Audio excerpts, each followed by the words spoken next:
are learning more about a deadly shooting near a preschool in Baton Rouge yesterday. Police say the victim is 14-year-old Trevez Washington. News 2's Jordan Ponzio with information on where this investigation stands.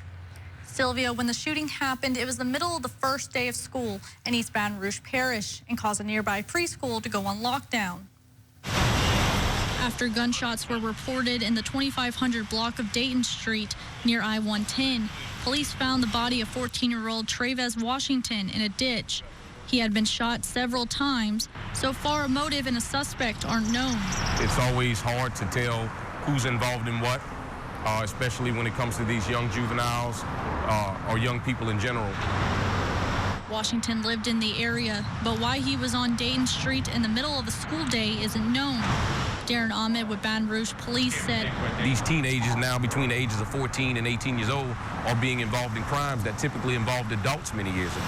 People are now reluctant to cause a commotion with these juveniles. Unfortunately, I believe that we're in a different era. 20, 30 years ago, some adults would see a young man or young lady that's in their teens walking, and they would inquire with local neighbors or the parents about that child's whereabouts and why they're not in school. In this day, probably for safety precautions, some people tend to mind their business and not pass judgment. While most kids were starting school Thursday, neighbors tell us Washington didn't go to school. We asked the East Baton Rouge school system where he might have been, and they said according to the records, no one under his name was enrolled for the school year. We also need the parents to be held accountable in knowing where your child is 24/7. Ahmed said these days everyone should play their part. To give this child's parents or family members, an idea of what happened. And helping juveniles stay out of trouble. And that's why we like to say it takes a village to raise a child. We tell parents, stay involved in your children's life. We tell mentors, stay close to these kids that's in the adolescence area of their life.